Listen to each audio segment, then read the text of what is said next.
तकरीर में सबसे ज्यादा तैयब अपने साले को लेके आए थे, बहुत बड़े गुंडे अपने को समझ रहे थे। अच्छा। वो बार बार गड़बड़ कर रहा था, उसको डांटा गया सभी। हाँ। वो भरे तो बैठे ही थे वहाँ, दलील तो हो ही चुके थे। जब बाहर निकले तो हमारे छोटे भाई मौलाना उनसे अपना तैयब बात करने लगे, तो मैं हट गया इसीलिए कि वो कर रहा है। तो उससे उनसे कहने लगे कि तुम दोनों भाई हमारे में नोच लेंगे और तुम्हारे ये तैयब जो मतलब सबसे बड़ा ब्लैकमेलर और पैसे लेता है हाँ। तो तपा तो था ही। तो कहना तुम्हारे दोनों भाइयों का मामे नोच देंगे और तुम लोग को डाल देंगे। तो यासूब और एजाज, हमने कहा भाई आपसे तो हम गिला कर नहीं रहे, आपने तो कोई बर्ताव बुरा किया नहीं, आपके भाई साहब ने किया है, आप उनको समझाइए। तो बता सब और सबने अमीर हैदर साहब जितने बुजुर्ग थे सबने माफी का कैसे कहा मामे को नोच, कैसे मामे का लफ्ज आया, कैसे गाड़ने की बात है, कौन कर सकता है, गुंडागर्दी होगी कॉलेज के अंदर। आदाब, मैं हूं सफदर रिजवी, आप देख रहे हैं लाइव एक्सप्रेस चैनल। आपसे गुजारिश है कि इस चैनल को सब्सक्राइब करें, लाइक करें, शेयर करें और कमेंट करें। अब देखें एक अहम खबर। आज की ताज़ा खबर यह है कि लखनऊ में शिया कॉलेज की मीटिंग के बाद गुंडागर्दी हुई और मौलाना जहीर इफ्तिखारी और उनके भाई का अमामा नोच कर फेंक देने और उन्हें जमीन में जिंदा गाड़ देने की धमकी दी गई। जी हाँ, ये खबर बहुत ही अफसोसनाक है, बेहद गंभीर है और इसको गंभीरता से लिया गया। वहां मौजूद अमान अब्बास, मौलाना जाहिद और दूसरे लोगों ने फौरन ही उन लोगों को डांटा भी और प्रताड़ित भी किया कि उन्हें ऐसा नहीं करना चाहिए। लेकिन उन लोगों ने जिन्होंने धमकियां दी थी, जिन्होंने मौलाना जहीर इफ्तिखारी को गाड़ने की धमकी दी थी और जिन्होंने मौलाना जहीर इफ्तिखारी और उनके भाई मौलाना का अमामा नोच कर फेंक देने की धमकी दी थी, उन्होंने अब तक माफी नहीं मांगी है। हालांकि यासूब अब्बास और उनके भाई ने मौलाना से माफी मांग ली है। ये एक बेहद ही गंभीर खबर है, अफसोसनाक खबर है और उस लखनऊ में हुई है जिस लखनऊ को तहजीब का शहर कहा जाता है, जिस लखनऊ में पाकिस्तान से आने के बाद अल्लामा शहंशाह ने कहा कि उनकी मेराज हो गई, उन्होंने मेराज पाली। उस लखनऊ में जिनके वो मेहमान थे, उन्हीं लोगों ने ये हरकतें की हैं और लखनऊ वालों का सर शर्म से झुक गया है। इस मामले पर बातचीत के लिए हमारे साथ हैं सामाजिक कार्यकर्ता जमीर नकवी। हम जानना चाहेंगे कि जमीर नकवी साहब, आपने क्या सुना है और इस घटना को लेकर आप क्या कहना चाहेंगे? कि आज के जो मुझे शिया कॉलेज मैनेजमेंट कमेटी की मीटिंग के सिलसिले में जो खबरें आ रही हैं अफसोसनाक, वो इंतहाई शर्मनाक हैं।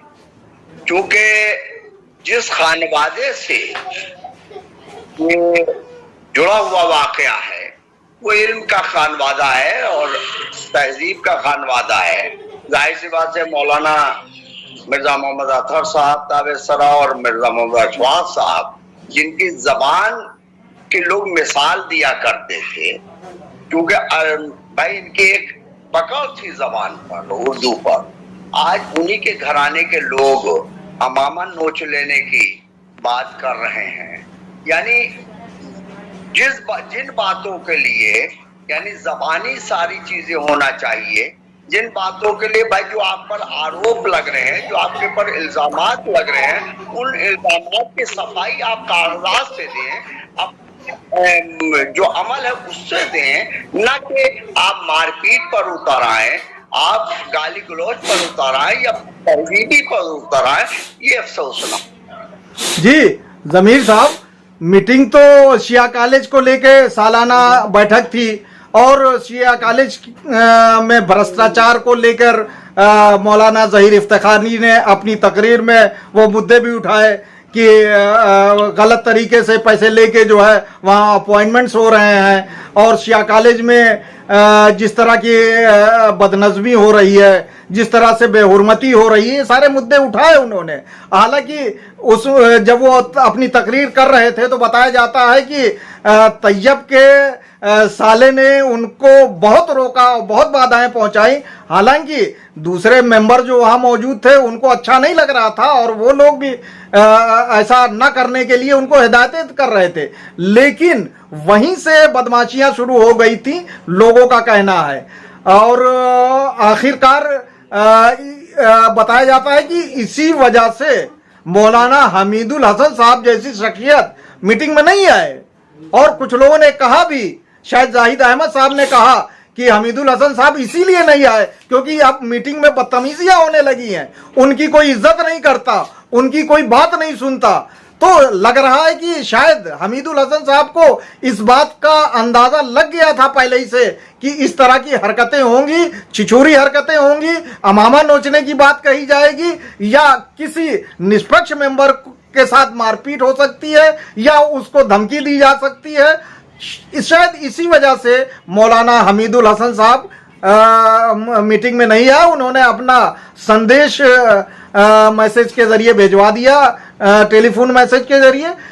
लेकिन जो कुछ भी हुआ है उसमें बहुत सारे लोग मौजूद थे, उसके आई विटनेस हैं, जिसमें अमीर हैदर साहब हैं, जिसमें जो है अमान अब्बास साहब हैं, जिसमें जाहिद अली साहब हैं। ये अमान अब्बास साहब ने भी इसकी बहुत ही घोर निंदा की है कि किसी आलिम दीन को इस तरह से जमीन में गाड़ के दफन कर देने या उसका अमामा नोच लेने की बात कही गई है। ये गलत है, ये गुंडई है। इस तरह की हरकतें किसी मीटिंग में या किसी तरह से गुंडई से मामला हल नहीं होता। जो बदउनवानियां हैं, जो भ्रष्टाचार के इल्जामात हैं, अगर कोई मेंबर उठा रहा है तो उसका आप जवाब दीजिए। क्या कहना है आपका? देखिए, अगर मौलाना हमीदुल हसन साहब बदतमीजियों को और बदतहजीबी को दरकिनार करते हुए मीटिंग में शरीक नहीं होंगे तो ये भी उनकी गैर जिम्मेदाराना बात है। वजह क्या है? अगर जिन नवासे रसूल का जिक्र मिंबर से किया जाता है, क्या इमाम हुसैन अलैहिस्सलाम को यह पता नहीं था कि करबला में उनके साथ क्या सुलूक होगा, कूफे में उनके साथ क्या सुलूक होगा? मगर फिर भी उन्होंने जिम्मेदारियों को समझते हुए और उन्होंने करबला का यानी सफर तय किया। आप खुद देखें भाई, लोगों ने मदीने में रोका कि मौला ना जाइए, मगर इसके बावजूद उन्होंने कहा नहीं, मेरा जाना जरूरी है। तो देखिए, ये वो आलिम दीन है जो इमाम जिक्र हुसैन के तुफैल में यानी वो फल फूल रहे हैं, उनको लोग पहचानते हैं सिर्फ जिक्र इमाम हुसैन की वजह से। और ये लोग उन्हें इमाम हुसैन अलैहिस्सलाम के उठाए हुए कदम को या उनकी तालीमात को फरामोश करके या अगर ऐसी मीटिंगों में हिस्सा नहीं लेंगे तो इससे तो ये साबित होगा कि जो गुंडागर्दी है उसको आप बढ़ावा दे रहे हैं अपनी गैर मौजूदगी से। यानी जो चीजें समाज में आ रही हैं, जो चीजें मीटिंगों में हुई हैं, उसको आपने बढ़ावा दिया है, इसकी मैं मजम्मत करता हूँ। इनको जाना चाहिए था और इनको अपनी सदारत में, अपनी सरपरस्ती में सख्त तंबीह करना चाहिए था। अगर वहां पर भ्रष्टाचार के आरोप है तो दूसरों को भी कहना चाहिए था कि भाई आप इसको साबित करें। जमीर साहब, हमें ऐसी खबर मिली है कि मौलाना जहीर इफ्तिखारी साहब के जो दोस्त हैं, जो अकारीब हैं, उनका कहना है कि जहीर इफ्तिखारी साहब को पुलिस में एफआईआर दर्ज करानी चाहिए, क्योंकि ये पहला वाकया नहीं है। लोग बताते हैं कि इन्हीं लोगों ने, मौलाना आगा रूही और मौलाना कल्बे जवाद साहब ने एक मीटिंग में कहा कि शहादत के दिन मीटिंग नहीं रखना चाहिए। तो इसी तैयब के बारे में बताया जा रहा है कि इन्होंने जूता उछाल दिया था मौलाना कल्बे जवाद की तरफ। तो ये पहला वाकया नहीं है। अगर इस तरह की हरकतें होती रहीं तो फिर तो जो है किसी आलिम दीन का कोई तकद्दुस बरकरार ही नहीं रहेगा। उसका अमामा भी नोच के ये घर ले जाएंगे और उसको दफन भी कर देंगे। देखिए, अल्लाह का शुक्र अदा करें, चाहे जिस फरेब से हो, चाहे जिस कन से हो, चाहे जिस फन से हो। इन लोगों ने कॉलेज को जो बना यानी गलबा हासिल कर लिया है, कॉलेज पर पहुंच गए हैं, तो इन्हें अब उसका मर्तबा बनाए रखना चाहिए, उसके तकद्दुस को पामाल नहीं करना चाहिए। अगर ये प्रिंसिपल की या किसी प्रोफेसर की पोस्ट पर बैठ गए हैं तो उसका कम से कम उस ओहदे का मान सम्मान रखना चाहिए। ये छिछोरी हरकतें गली के गुंडों की तरह, लुच्चे लफंगों की तरह। देखिए तैयब साहब का अब हम क्या बताएं कि आपने ये देखा होगा कि सुप्रीम कोर्ट का जजमेंट आया था और इनकी हंसी, इनके पड़ाखे छुड़ाने की यानी तहजीब, उसी से वजाहत हो रही थी कि जैसे ये यानी ये एक तरीके से इतनी बदतहजीबी का मुजाहरा हो रहा था और सब हंस रहे थे, सब तमाशा देख रहे थे।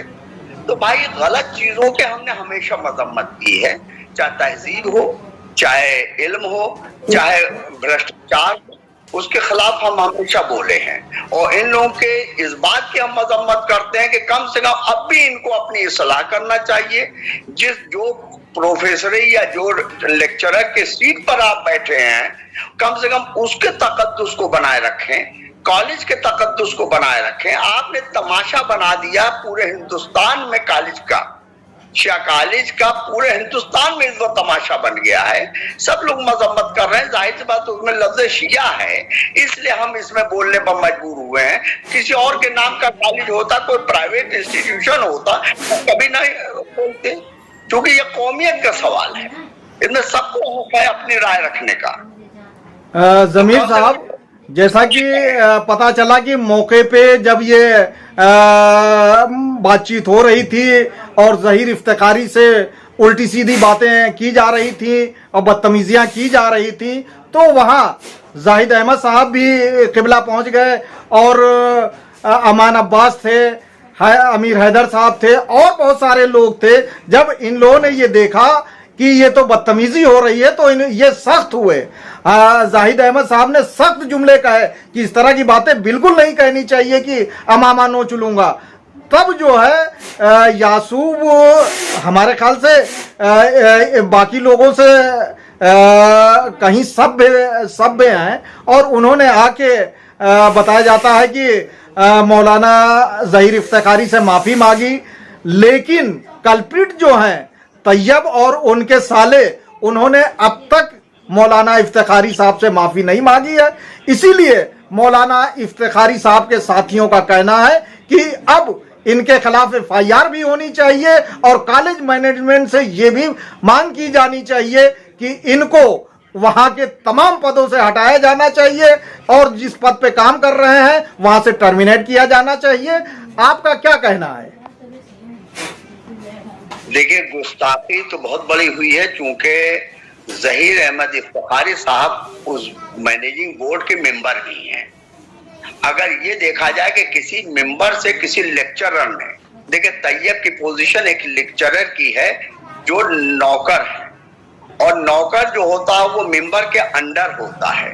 तो इस यानी अपराध को देखते हुए जाहिर है मैनेजमेंट कमेटी को इसमें एक्शन लेना चाहिए और उनको फौरन यानी एक नोटिस देकर तत्काल प्रभाव से निलंबित करना चाहिए और उनके खिलाफ एक्शन होना चाहिए।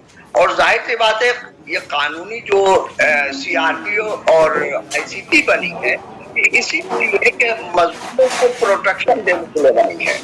तो मैं हमारे साथ लेना चाहिए। अगर देखिए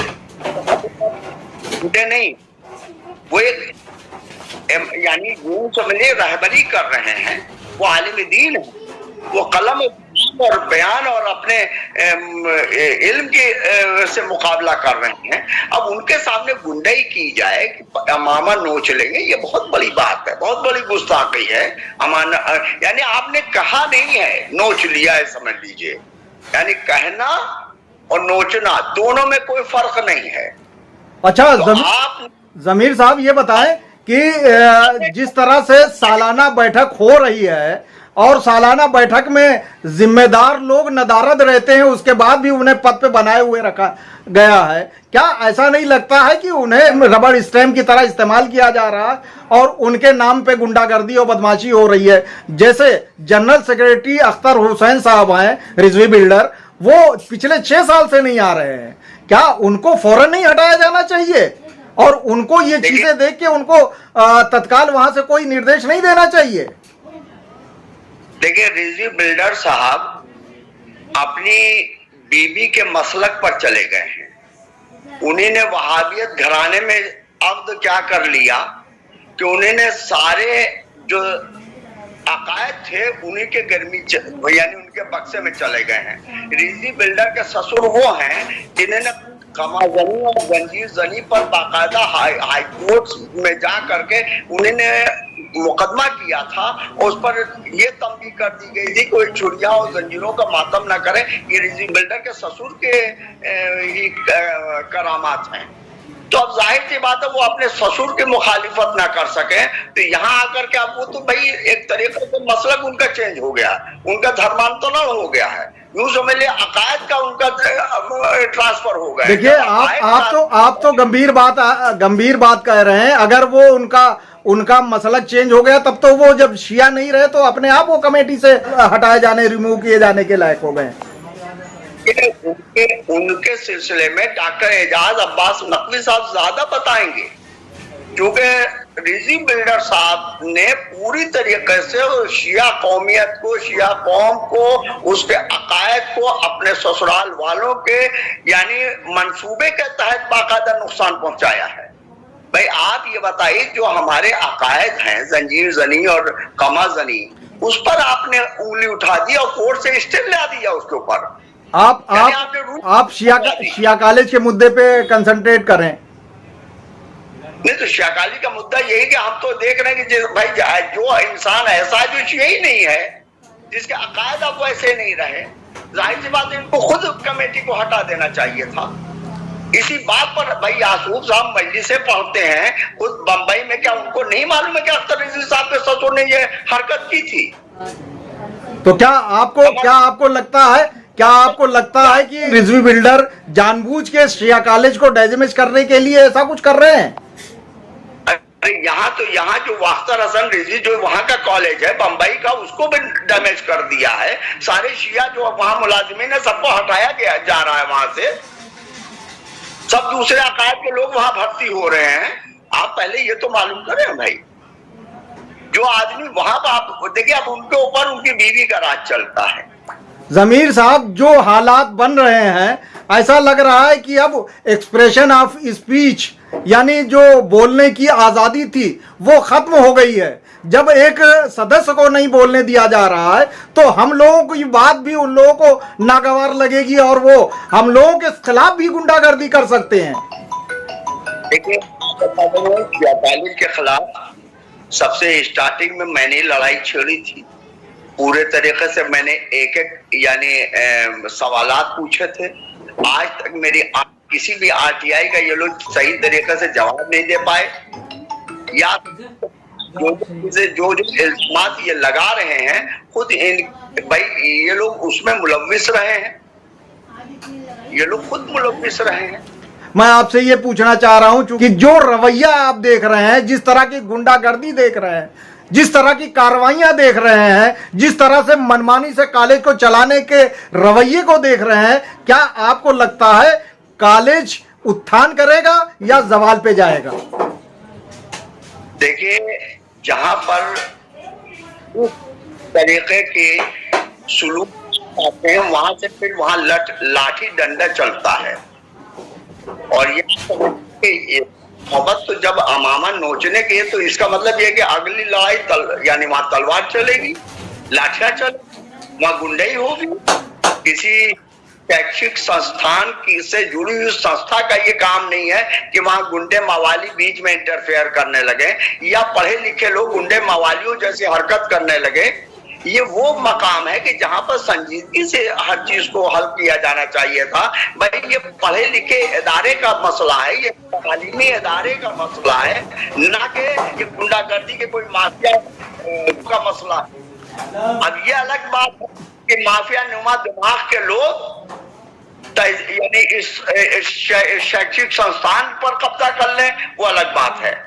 जैसी जिसकी फिक्र है उसी हिसाब से अपने एजेंडे को आगे बढ़ाता है। जमीर साहब, आखिरी सवाल और आखिरी टिप्पणी के लिए आपको दावत दे रहा हूं कि आपकी अमान अब्बास से बात हुई जो एक सहाफी हैं, उनका क्या कहना था और आखिरी टिप्पणी करके इसको खत्म करते हैं क्योंकि हमें वक्त इजाजत नहीं दे रहा है। देखिए, अब्बास साहब भी एक तालीम याफ्ता, संजीदा और अखबार के एडिटर हैं। वो अपनी पोस्ट के मुताबिक उनको ये बातें बुरी लगी और उन्होंने भी गलत बातों की मजम्मत की कि इन लोगों को ये नहीं करना चाहिए। जो वहां पर तालीमी घटनाएं घटी हैं, शर्मनाक है, मजम्मत किया और उन्होंने खुद खड़े होकर के कहा कि भाई आप ये बताइए, किसी भी अक़लियती इदारे में मेजॉरिटी के इतने अपॉइंटमेंट्स हो गए हों, आप खुद हमें बताइए कैसे हुए हैं। या तो दबाव में किए गए हैं या कुछ प्रलोभन के तहत किए गए हैं, स्वार्थ पूर्ति के तहत किए गए। ये तो खुद अमान अब्बास साहब ने कहा कि मैंने तो सवाल खड़ा किया है।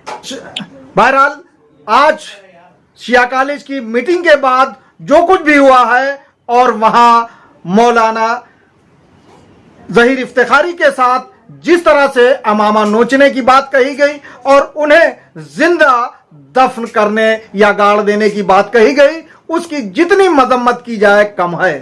और लगता है कि इस मामले में बात आगे बढ़ेगी और ये मामला पुलिस थाने तक जा सकता है।